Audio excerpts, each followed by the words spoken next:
A campanha do Bolsonaro tá assim, de um salto alto imenso, tá muito confiante na virada por conta dos programas de benefícios sociais que o Bolsonaro colocou na jogada. Desde o início do segundo turno já foram 7 programas. Só que hoje o Tribunal de Contas da União deu um basta, um chega nesse estelionato cometido pelo governo Bolsonaro e proibiu o empréstimo consignado para os beneficiados do Auxílio Brasil. É uma decisão que, claro, afeta o governo Bolsonaro e o candidato Bolsonaro também. O que você achou dessa derrota da campanha e também de Bolsonaro? Coloque nos comentários, deixe seu like se você gostou da decisão do TCU e, claro, se inscreva no canal. E qual foi essa decisão do TCU? Bom, o Tribunal de Contas da União proibiu, suspendeu o pagamento do empréstimo consignado aos beneficiados do Auxílio Brasil. Como você bem sabe, o governo Bolsonaro ele tem feito várias e várias medidas do âmbito social para conseguir reduzir a rejeição do Bolsonaro, aumentar a aprovação do governo e também reduzir a rejeição do próprio governo. Só que aí, uma hora não dá mais, né, pessoal? Porque isso tudo é estelionato feito pelo governo Bolsonaro. Porque em época de campanha, esse tipo de ação é proibido. E no entendimento do Tribunal de Contas da União, Bolsonaro estava usando a máquina pública para se beneficiar politicamente na disputa contra o Lula. Então o que o TCU fez? Bloqueou, barrou, vetou essa continuidade do empréstimo consignado do Auxílio Brasil. Foi uma decisão muito acertada por parte do tribunal e uma derrota para Bolsonaro. Porque o governo ele tem utilizado a máquina pública para distribuir bondades. Então a campanha do Bolsonaro ela é dividida em duas frentes. A primeira frente é a frente da campanha, que visa desgastar o Lula, fazer todo aquele discurso do lamaçal da pauta dos costumes, trazer os fanáticos bolsonaristas.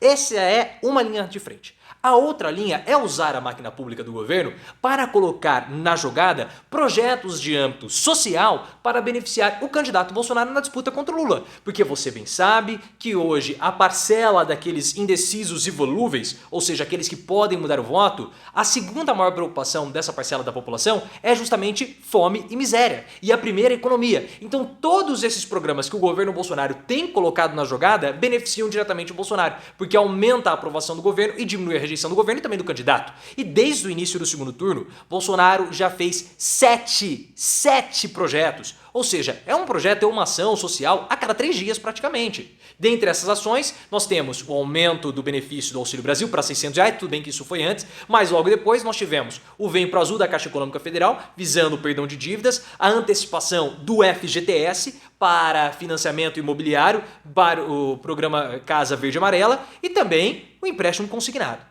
São os principais programas do Bolsonaro, empréstimo consignado que foi vetado. Então olhem só a força que o Bolsonaro tem. Só que aí, pessoal, essa é a esperança do Bolsonaro de virar para cima do Lula. Só que o Lula tem se mostrado muito resiliente nessa disputa contra o Bolsonaro. Porque apesar de tudo que Bolsonaro fez, apesar de todos os projetos sociais, todas as ações para puxar voto e ainda mais todas as ações, fake news, mentiras que foram jogadas contra o Lula, Lula permanece com 49% no Datafolha desde o primeiro levantamento do segundo turno do Instituto. Ou seja, Lula está muito consolidado. E a força que Bolsonaro está fazendo para virar os votos do Lula tem sido muito grande. E pode ser que o gás comece a acabar. Porque olha só, para o Bolsonaro ganhar, não basta somente ter uma movimentação massiva de votos da Simone Tebet e do Ciro Gomes para ele. E também não vai adiantar uma abstenção grande, a não ser que passe aí dos 25%. Para o Bolsonaro ganhar, ele precisa virar votos do Lula. Só que ele não está conseguindo fazer tudo isso porque as ações que ele tem colocado na jogada estão sendo insuficientes e mais ainda agora o Tribunal de Contas deu um basta nesse estelionato do Bolsonaro.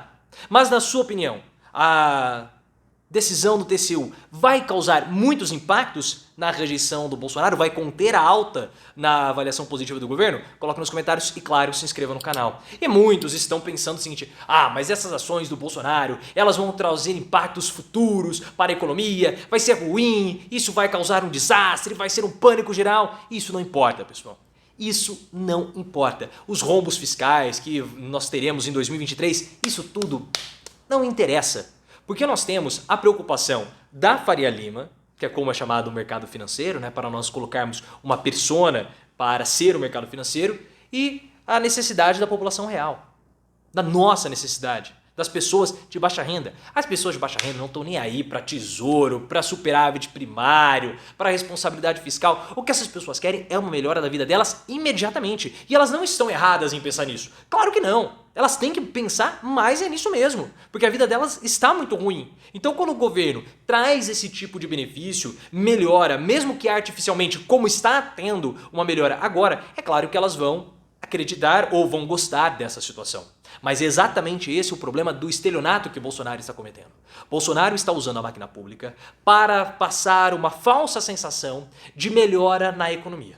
E essa falsa sensação de melhora na economia traz uma sensação de bem-estar para a população, que não vai se sustentar no médio prazo, talvez até no curto prazo. Só que isso já é suficiente para que o Bolsonaro tenha uma queda na rejeição e um aumento na aprovação do seu governo. E quando essa movimentação acontece, fica bem mais difícil para que o Lula consiga tirar os votos dos volúveis ou dos indecisos do Bolsonaro. Então essa virada de voto do Bolsonaro para o Lula fica mais difícil, fica mais cara. Ainda mais sabendo qual é a parcela da população que hoje é a parcela dos indecisos e dos volúveis. Como vocês viram no meu vídeo hoje mais cedo, link aqui no card, os indecisos correspondem à população que ganha de 2 a 5 salários mínimos, na maioria mulheres, ou seja, a classe média muito afetada pelas oscilações econômicas. É a parcela da classe média a mais afetada, porque qualquer tipo de crise faz com que a classe média pare de andar de carro e comece a andar de ônibus. E ninguém quer isso. Então, com as melhoras econômicas que o Bolsonaro está colocando na jogada, essas pessoas falam assim, olha, eu não tenho medo da corrupção do Lula, como vocês bem sabem disso. A classe média, os indecisos não estão ligando para a corrupção, mas eu tenho medo de uma crise do governo Dilma. Aí que está a grande questão. E esse é o medo dessas pessoas. A crise que pode vir com o governo do PT, piorando a situação de vida delas. Por isso que o voto no Bolsonaro está ficando mais caro de migrar do Bolsonaro para o Lula. Só que o Lula tem agora uma grande chance. Porque sabendo de tudo isso e sem o empréstimo consignado, que é uma ação a menos que o Bolsonaro tem para virar o jogo, o Lula pode concentrar as suas estratégias justamente na questão econômica. E como vocês bem sabem, uma parte, em termos de faixa etária da população indecisa e principalmente volúvel, tem de 18 a 24 anos. É uma parcela da população que não conhece o Lula. É uma parcela da população que na hora do governo Lula era muito nova. Então essa estratégia que o Lula está adotando de atacar Bolsonaro para aumentar a rejeição presidencial e depois apostar no passado, para essas pessoas não dá certo, porque essas pessoas não conhecem o Lula.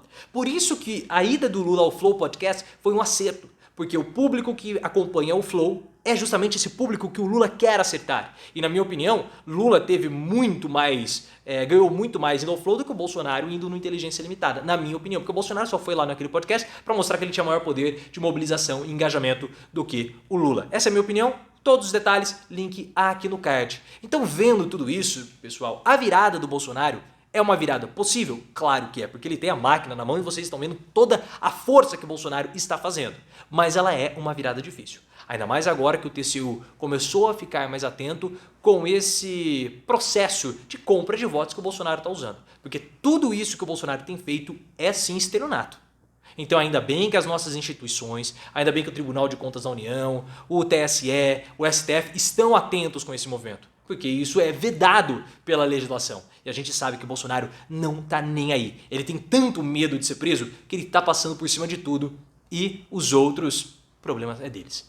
Mas agora, pelo menos, o TCU parece que abriu o olho. Vamos ver se novas medidas vão ser tomadas contra os outros processos ou as outras ações que visam comprar votos por parte do Bolsonaro.